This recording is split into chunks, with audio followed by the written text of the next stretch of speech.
Welcome to another exciting episode of the $1 Million Peddlers. I'm Papercoy, and welcome to another Top 10 video. Every Tuesday we drop a Top 10 video telling you about top 10 items in a certain area. And I do not repeat, and by that I mean if numbers 2, 3, and 7 are all very, very, very similar items, I don't want to bore you by repeating the same item or type of items, so I do mix it up a little bit, and these are all based on eBay sales. And as always, we have some bonuses for you at the end. Coming in at number 10, and the person down below in the listing said this was museum quality, a museum type piece. Absolutely is. Historic antique old WW2 1940s Jewish deportation Holocaust luggage suitcase. According to their write-up down below, Eva Pander, one of her pieces is actually in the Holocaust Museum, and this was found in a storage locker. Absolutely a piece of history right over there. $2,750 on that over there. One of the things that you know already, but I really understand more after having researched for this video, is you do need to do an awful lot of research to get top dollar out of the WW2 stuff, but that also is what allows you to get top dollar out of it. Coming in at number 9, original 1943 US WW2 military poster Tuskegee Airmen Keep Us Flying. Went for about $2,800 over there.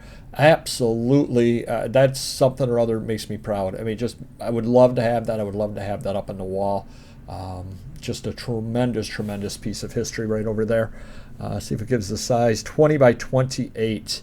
Just a fantastic, fantastic item right over there. One of those items that if you see it out there, definitely buy it. It's got a lot of value, and a lot of people would want that. Coming in at number 8, German Carl Zeiss BLC Kriegsmarine 12 by 60 flak binoculars with a wooden tripod. One of those things don't know for sure. Went for about $3,600, but I don't know for sure. I would expect that probably was brought home as a souvenir by somebody. One of the soldiers probably brought it back to Britain as a souvenir. Had been in the family for years and years, and now is being sold. Those estates are definitely coming out at this point. So it's one of those situations that if you are a reseller and you are able to get into a household that has things like that, make a fair offer and buy everything out, and take your time researching it, and the things will go to good homes as well. Coming in at number 7, Japanese American WW2 Recruitment 442nd Infantry Regiment poster from Hawaii. It's my right to fight for America. Just another awesome piece of history right over there. Just a tremendous item. $4,000.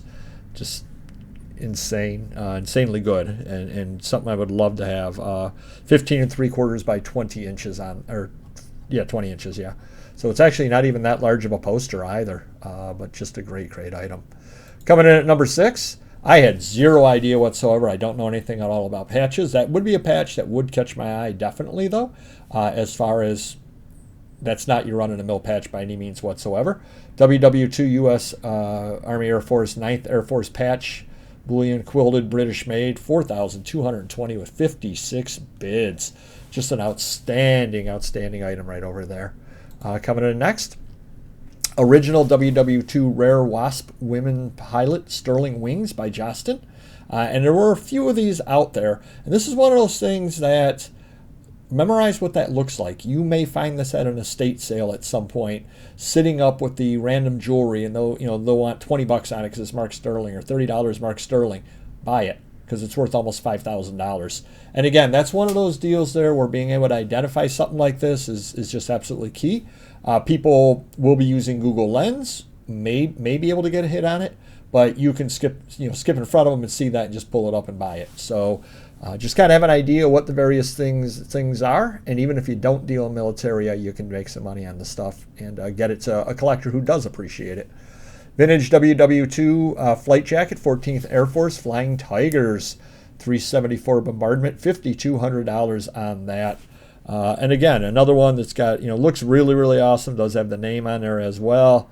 Definitely was used also. Just a nice item overall.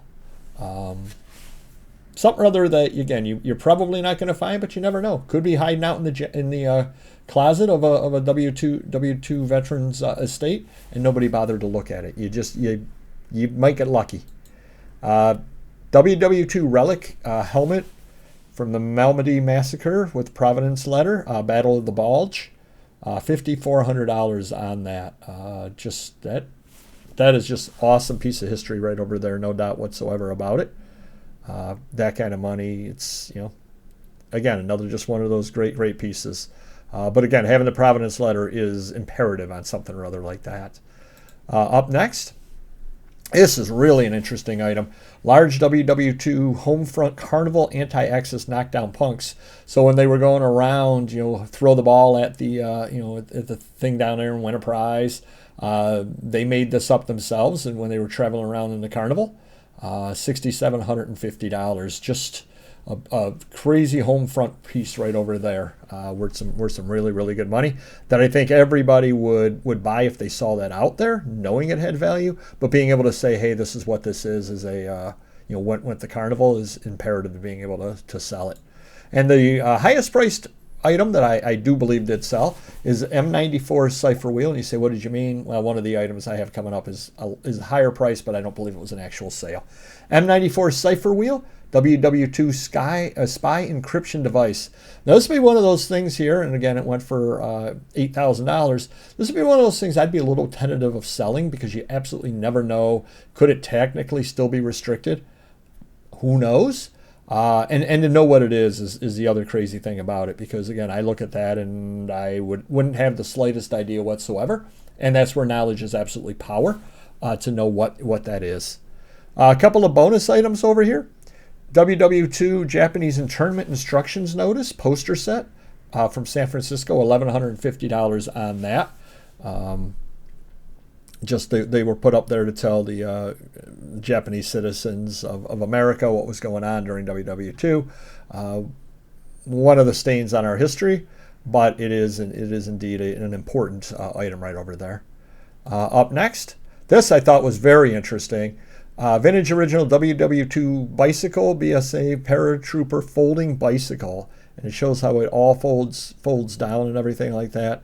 Just kind of an interesting item. I guess I had never even knew things like this existed there, but I guess it would make sense. You're a paratrooper going down. You can't carry anything heavy. You can't be sitting on your Huffy as it's coming down. $2,200 on that.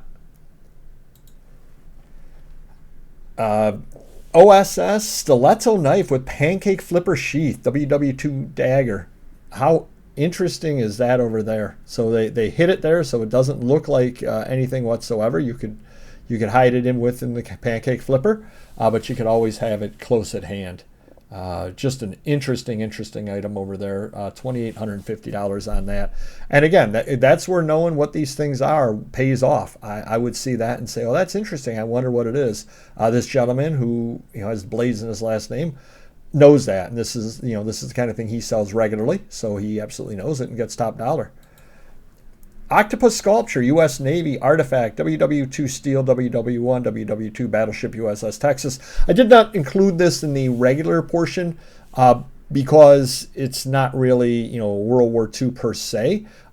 They made this out of the steel and wood from the ship, which is kind of an interesting repurposing, no doubt at all about it, but it isn't actually something or other that you're going to find out there for WW2. But I did want to show it to you nonetheless.